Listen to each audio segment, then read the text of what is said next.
नमस्कार दोस्तों, मैं विक्रम सिंह स्वागत करता हूं आपका अपने YouTube channel GK with Vikram Singh Chauhan पर। आधुनिक भारत का इतिहास और आधुनिक भारत के इतिहास को हम प्रारंभ से लेकर के आ गए। आज हम पहुंच चुके हैं एक ऐसे चैप्टर में जो उत्तर मुगल काल से संबंधित है और उत्तर मुगल काल के पतन के दौरान ही एक महत्वपूर्ण आक्रमणकारी का आक्रमण हुआ जिसका नाम है नादिर शाह। जी हाँ, इससे पीछे की वीडियो में हम देख चुके हैं भारत में यूरोपीय कंपनियों का आगमन, उनमें आपस में संघर्ष अंतिम रूप से फ्रांसीसी और अंग्रेजों के मध्य हुआ। दोनों के मध्य 3 युद्ध हुए और इन तीनों युद्धों में या तीसरे युद्ध में निर्णय निकल गया कि भारत में व्यापारिक एकाधिकार अंग्रेजों को प्राप्त हो चुके हैं। अब अंग्रेजों की मंशा भारत में व्यापारिक एकाधिकार के साथ साथ राजनीतिक एकाधिकार प्राप्त करना था, जिसके लिए अंग्रेजों ने भारत के प्रांतीय राज्यों से शुरुआत कर दी, उन्हें जीतकर और विजय करने की। इसी के साथ ही जब अंग्रेज भारत में व्यापारिक एकाधिकार को जमा रहे थे, उसी दौरान भारत में उत्तर मुगल काल चल रहा था या उत्तरवर्ती मुगल शासकों का काल था। औरंगजेब की मृत्यु के बाद ये क्रम शुरू होता है जो 1707 से लेकर के 1857 तक चलता है। ये लगभग 150 वर्ष का समय था। यहाँ मुगल शासक जो हुए 12 मुगल शासक हुए और इनकी शक्ति खत्म हो चुकी है, पतन की और थी। यानी कि इनमें ऐसा पावर नहीं था जो मुगल काल में अकबर, जहांगीर, शाहजहां, औरंगजेब को देखने को मिलता है। ऐसा पावर इनमें नहीं था। और इन्हीं जो कमजोर शासक थे, 12 शासक, उन्हीं में एक शासक हुआ जिसका नाम था मोहम्मद शाह, जो 19 वर्ष की आयु में सैयद बंधुओं की सहायता से 1719 में मुगल शासक बनता है और 1748 तक ये रहता है। इसी के काल में एक आक्रमण होता है जिसका नाम था नादिर शाह। तो बोर्ड पे जो हेडिंग है वो है नादिर शाह का दिल्ली पर आक्रमण। तो आप समझ गए होंगे आज हम बात करने वाले हैं नादिर शाह के आक्रमण की। तो छोटा सा परिचय देखिए कि नादिर शाह कौन था। नादिर शाह को ईरान का नेपोलियन कहते हैं। जो फारस का साम्राज्य था, फारस साम्राज्य, वहां का नेपोलियन था। नादिर शाह से पहले फारस का शासक शाह तम्माश्प था। शाह तम्माश्प की डेथ के बाद में नादिर शाह ईरान का शासक बनता है। नादिर शाह कोई शासक वर्ग से नहीं था। बचपन में उसके पिता की मृत्यु हो जाती है, उसकी माता की मृत्यु हो जाती है। कैसे तैसे करके वो अपना जीवन यापन करता है, लेकिन अपनी योग्यता के बल पर यानी कि अपनी प्रभावशीलता के दम पर वह आगे पहुंचता है और ईरान का शासक बन जाता है। ऐसे में नादिर शाह चाहता था कि मैं अपने साम्राज्य का विस्तार करूं और इस साम्राज्य के विस्तार के लिए उसे अत्यधिक धन की आवश्यकता थी और वह धन उसे लूट से प्राप्त हो सकता था। तो पहली बात तो आपको यह ध्यान रखनी है कि नादिर शाह का भारत पर आक्रमण का उद्देश्य क्या था। क्या वह भारत में साम्राज्य स्थापित करना चाहता था जो उत्तर मुगल काल शासकों के समय कमजोर पड़ चुका था, या फिर वो भारत से धन लूटना चाहता था। तो नादिर शाह के आक्रमण का मुख्य उद्देश्य भारत से धन प्राप्त करना था और उसे अत्यधिक मात्रा में धन की प्राप्ति हुई भी। एक समय था 1526। अगर आप मुगल काल पढ़े हैं तो आपको पता होगा कि 1526 में बाबर का आक्रमण हुआ था। भारत में बाबर का आक्रमण हुआ था और नादिर शाह ने आक्रमण किया 1739।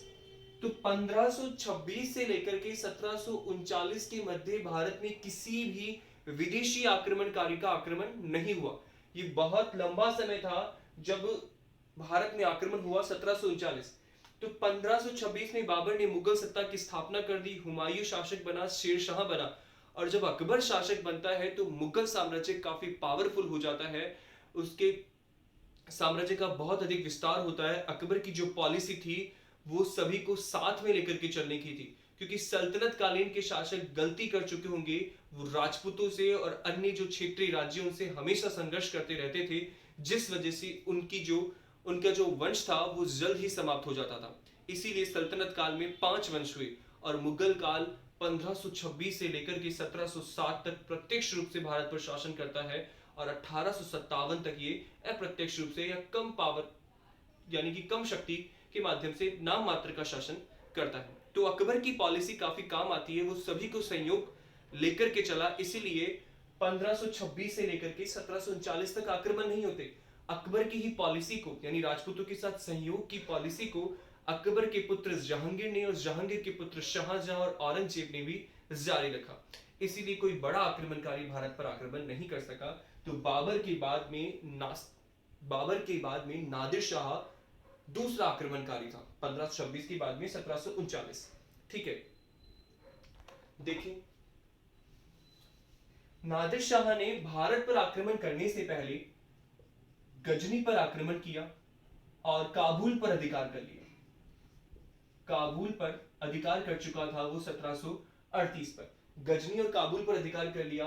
लाहौर, इसके बाद नादिर शाह ने लाहौर की ओर बढ़ा और लाहौर पर आक्रमण करता है, जहां से उसे बड़ी लूट प्राप्त होती है। अब जब नादिर शाह का लाहौर पर आक्रमण हो जाता है तो नादिर शाह के समय जो तत्कालीन मुगल बादशाह थे उनका नाम था मोहम्मद शाह। ठीक है, पीछे की क्लास में मैंने आपको बता दिया है मोहम्मद शाह 1719 से लेकर के 1748 तक मुगल बादशाह थे। सैयद बंधुओं के सहयोग से बने थे। सिर्फ 19 वर्ष की आयु में ये बादशाह बने। तो इनको रंगीला बादशाह भी कहा गया था। अय्याशी में डूबे रहते थे, कविताएं रचनाएं ये करना इनका कार्य था। संगीत वंगीत इसमें इनकी ज्यादा रुचि थी। तो युद्ध का कौशल इन्हें प्राप्ति नहीं किया, इन्हें युद्ध से मतलब ही नहीं था। तो जो इनके पास सैनिक व्यवस्था थी वो बहुत ही कमजोर थी।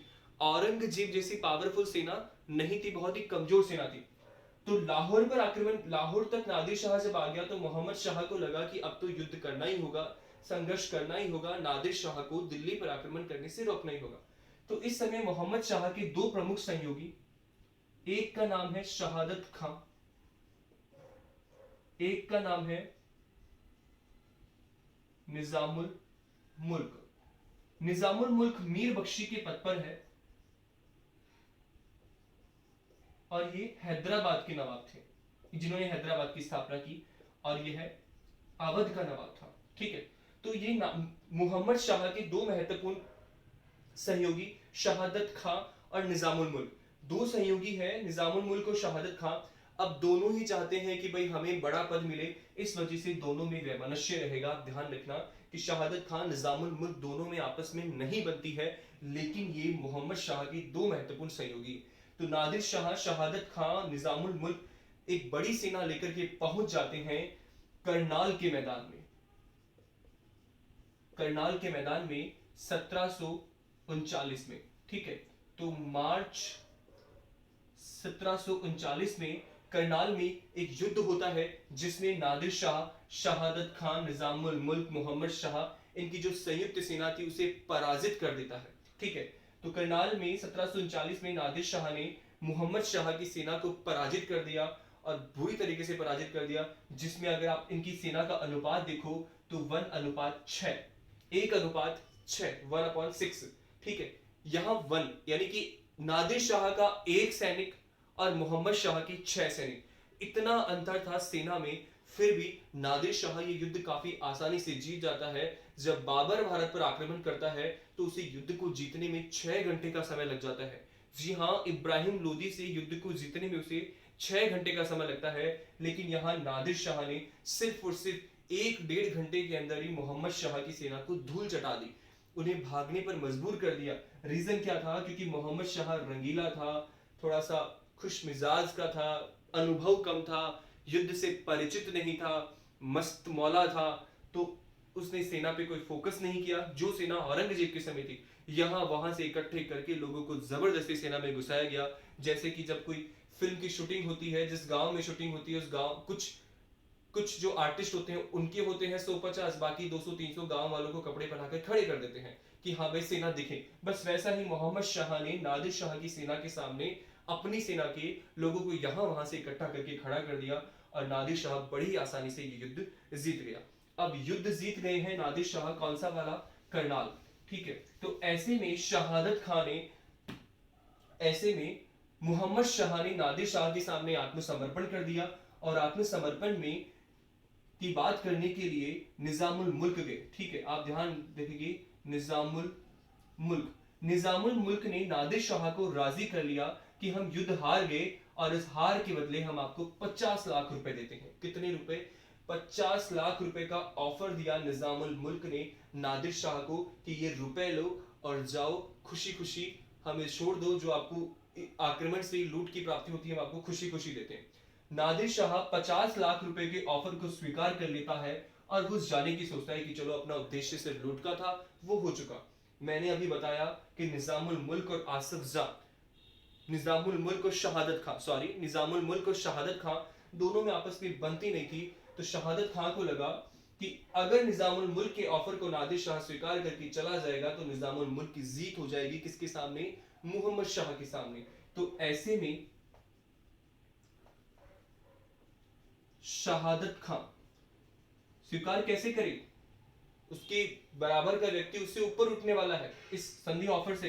तो शहादत खां ने नादिर शाह से मुलाकात की और मुलाकात करके कहा कि 50 लाख रुपए से क्या होगा साहब आपका, ठीक है हमारे जयचंद, 50 लाख रुपए से क्या होगा साहब आपका, आप दिल्ली को लूटो, दिल्ली में आपको अथाह धन संपत्ति प्राप्त होगी और लगभग 20 करोड़ रुपए आपको वहां की लूट से प्राप्त हो सकते हैं। यह ऑफर दिया नादिर शाह को। नादिर शाह का मन बदल गया, कहां 50 लाख, कहां 20 करोड़, 20 गुना ज्यादा मिल रहा है। और नादिर शाह ने फिर इस 50 लाख के ऑफर को ठुकरा दिया। मोहम्मद शाह को अपने पास बुलाया। मोहम्मद शाह को लगा कि शायद संधि को स्वीकार कर लिया है, तो मोहम्मद शाह बोले कि 50 लाख रुपए देकर के बरी। और नादिर शाह मोहम्मद शाह को कहता है कि अब तो मैं ये 50 लाख रुपए नहीं लूंगा, मैं दिल्ली जाऊंगा और दिल्ली का जो खजाना है उसे लूटना चाहूंगा। अब मोहम्मद शाह करे क्या? मोहम्मद शाह ने कहा कि ठीक है भाई आओ लूटो, दिल्ली भी लूटो, ये तो लूट ही चुके हो आप। और मोहम्मद शाह को नादिर शाह ने कहा कि मेरा एक भव्य स्वागत करो दिल्ली के अंदर। और मोहम्मद शाह करते तो क्या करते, मोहम्मद शाह ने भव्य स्वागत किया नादिर शाह का दिल्ली में, ठीक है। नादिर शाह का मोहम्मद शाह ने दिल्ली में भव्य स्वागत किया।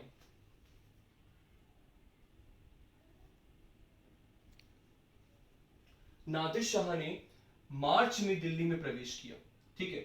मार्च 1739 में वो दिल्ली में प्रवेश करता है, ठीक है। एक चीज आप ध्यान रखनी है, ये जो युद्ध हुआ था वो मार्च में नहीं हुआ था, फरवरी में हुआ था, ठीक है ना। ये ध्यान रखना, करनाल का युद्ध 13 फरवरी 1739 में हुआ नादिर शाह और मोहम्मद शाह की सेना के मध्य। ये नोट डाउन कर लेना, मैंने गलत बताया आपको। मार्च 13 फरवरी 1739 को करनाल का युद्ध हुआ नादिर शाह और मोहम्मद शाह सेना के मध्य, जिसमें नादिर शाह विजय हुई, ठीक है। इसके बाद की कहानी कंटिन्यू है। नादिर शाह का दिल्ली में भव्य स्वागत किया गया। मार्च 1739 में नादिर शाह दिल्ली में प्रवेश करता है और दिल्ली में प्रवेश करके मोहम्मद शाह को कहता है कि अब तुम्हारा खजाना मुझे दे दो। मोहम्मद शाह नादिर शाह से डर करके अपने खजाने की सारी चाबियां नादिर शाह को सौंप देते हैं और नादिर शाह उस खजाने को प्राप्त करता है, ठीक है। अब स्वागत हुआ है भव्य, इसके साथ में सेना भी आई है जो उसकी ईरानी सेना है, फारस की सेना है। तो दो ऐसी कहानी बनती है कि नादिर शाह ने दिल्ली में कत्लेआम क्यों किया? जब उसको इतना सारा सोना चांदी पैसा इतने रुपए प्राप्त हो गए, तो फिर भी उसने दिल्ली में आम जनता का कत्लेआम क्यों किया? अगर सेना है तो सेना की लड़ाई दूसरी सेना से ही होगी, आम जनता का इसमें क्या इन्वॉल्वमेंट था? तो उसके लिए कहानी है। तो जब नादिर शाह कुछ दिल्ली में रुका हुआ था तो एक अफवाह फैल गई कि नादिर शाह की हत्या हो गई है, नादिर शाह को मार दिया गया। ऐसे में दिल्ली की जनता काफी खुश हुई, उन्हें लगा कि एक आक्रमणकारी मारा गया। और जो नादिर शाह के साथ वहां पर सैनिक आए हुए थे, उन सैनिकों को वहां दिल्ली के लोगों ने मार दिया, लगभग 900 सैनिकों ने मार दिया। नादिर शाह को लगा कि ये क्या हुआ। नादिर शाह ने इस चीज के बारे में जानना चाहा कि भाई ऐसी अफवाह किसने फैलाई। जब नादिर शाह बाहर निकलता है, मस्जिद में जाता है, तो वहां पर उसके ऊपर एक गोली चला दी जाती है। अब नादिर शाह को गुस्सा आ जाता है और वो अपनी सभी सैनिकों को ये कहता है कि जब तक मैं ना कहूं तब तक आप कत्लेआम नहीं रोकेंगे। और सेना को खुली छूट दे दी गई कि आप चाहो जितने लोगों को मारो। अब सेना को जब इतना ऑफर मिल गया, उनके शासक थे, तो सेना ने दिल्ली में कत्लेआम करना शुरू कर दिया और दिल्ली के औरतें बच्चे बूढ़ों सभी को मारना प्रारंभ कर दिया। ये कत्लेआम इतना भयानक था कि काफी दिन तक ये कत्लेआम चला। और जो मुगलों के द्वारा जो बहुत शानदार जो गार्डन वहां पर बनाए गए थे, उन गार्डन में सिर्फ लाशों के ढेर ही नजर आए। अगर अपन माने तो लगभग ऑफिशियली जो लोगों की मरने की बात है, आम लोगों के लगभग 30 से 40 हजार लोग मारे गए, लेकिन ये संख्या लगभग 1 लाख तक थी। तो दिल्ली में कत्लेआम करवाया नादिर शाह ने। ये कत्लेआम चल ही रहा था कि जनता और सभी लोगों ने मोहम्मद शाह से बात की कि भाई आप नादिर शाह को कत्लेआम करने से रोके। मोहम्मद शाह ने नादिर शाह से मुलाकात की और कहा कि साहब अब तो कत्लेआम रोक दीजिए, मैं अपना सर्वस्व आपको दे चुका हूं, जो आपको चाहिए वो सब मैंने आपको दे दिया, खजाना, चाबी वगैरह सब। नादिर शाह ने कहा कि अब इतने से पार नहीं पड़ेगी, हमें कुछ और चाहिए। और मुगलों की सबसे प्रिय चीज नादिर शाह ने मांगी और वो चीज थी तख्ते ताऊस, जिस सिंहासन पर बैठकर मुगल अपनी सारी राजकाज की कार्यवाही किया करते थे। तख्ते ताऊस मांगा और तख्ते ताऊस में लगा एक हीरा, कोहिनूर हीरा और दरियाई नूर हीरा। ये दो हीरे भी नादिर शाह ने डिमांड कर दिए। तख्ते ताउस मोहम्मद शाह को देना पड़ा अपनी आवाम को बचाने के लिए, और उसी तख्ते ताउस में लगा हुआ कोहिनूर हीरा भी नादिर शाह ने ले लिया। ये दोनों ही चीजें लेकर के नादिर शाह कत्लेआम को रोक देता है, स्टॉप कर देता है, और नादिर शाह बाद में चला जाता है ईरान। तो तख्ते ताउस और कोहिनूर हीरा नादिर शाह भारत से लेकर के ईरान चला गया था। ठीक है, रास्ते में जब जा रहा था, नादिर शाह को दिल्ली पर आक्रमण करने के लिए ऑफर किसने किया था? ठीक है, एक निजामुल मुल्क था और एक शहादत खां था। तो शहादत खां ने ऑफर किया था, तो शहादत खां से जब डिमांड की नादिर शाह ने 20 करोड़ की, तो शहादत खान नहीं दे पाया और शहादत खां ने आत्महत्या कर ली। यहां बता दूं मैं आपको, नादिर शाह को दिल्ली की लूट में 70 करोड़ प्राप्त हुए थे। 70 करोड़ का खजाना प्राप्त हुआ था। बहुत सारे चांदी, सोने, हीरे, जवाहरात, ऊंट, घोड़े, हाथी, यहां तक सब कुछ ले गया था। इसी के साथ नादिर शाह ने, इन दोनों चीजों के साथ नादिर शाह ने 10,000 महिलाएं और बच्चों की भी डिमांड की थी, ये इन्हें भी साथ ले गया था। इतना ही नहीं, नादिर शाह इस कत्लेआम को रोकने के लिए मोहम्मद शाह की बेटी को भी अपने साथ ले गया। कहा कि मैं अपने पुत्र से इसका विवाह करूंगा, तो उसकी बेटी को भी उसके साथ ले गया था। तो नादिर शाह को लूट में अथाह धन संपत्ति प्राप्त होती है 1739। तो ये नादिर शाह का आक्रमण था। मैंने थोड़ा सा आपको विस्तार से बताया। बस आपको इसके बारे में जो इंपॉर्टेंट चीज ध्यान रखनी है वो ये है कि नादिर शाह ने भारत पर आक्रमण 1739 में किया। इस समय भारत का मुगल बादशाह मोहम्मद शाह रंगीला था, जिसको युद्ध का कोई अनुभव नहीं था। एक बड़ी सेना लेकर के नादिर शाह के सामने पहुंचता है। दोनों में युद्ध 13 फरवरी 1739 में होता है, जिसमें नादिर शाह मोहम्मद शाह और उसकी सेना को पराजित करता है। निजामुल मुल्क नादिर शाह को 50 लाख रुपए देकर के संधि कर लेता है और नादिर शाह को वापस जाने के लिए कहता है। नादिर शाह राजी भी हो जाता है, लेकिन अवध का जो नवाब था वो नादिर शाह को दिल्ली पर अटैक करने के लिए कहता है, और नादिर शाह दिल्ली में अटैक करता है, जहां उसका क्रोध फूट जाता है और वो जनता का कत्लेआम करवाता है। और इस कत्लेआम को रुकवाने के एवज में नादिर शाह ने मोहम्मद शाह से कोहिनूर हीरा, दरियाई नूर हीरा, मयूर सिंहासन, ये मयूर सिंहासन शाहजहां के समय निर्मित बेशकीमती हीरा था, जिसको बेबादल खान ने डिजाइन किया था। 10,000 औरतें, बच्चे, हाथी, घोड़े, इन सभी की मांग करता है। जब इनकी पूर्ति हो जाती है तब वो कत्लेआम रोक देता है और यहाँ से चला जाता है। तो ये थी हमारी आज की क्लास, नादिर शाह का दिल्ली पर आक्रमण 1739। इसके बाद एक नादिर शाह का उत्तराधिकारी की बात भी हम करेंगे, जो दिल्ली पर आक्रमण करेगा, जिसका नाम होगा अहमद शाह अब्दाली, लेकिन नेक्स्ट क्लास में। अगर आपको ये क्लास अच्छी लगी तो प्लीज इसे शेयर कीजिए, चैनल पर नए हैं तो इसे सब्सक्राइब कीजिए और कमेंट कीजिए। ठीक है, धन्यवाद।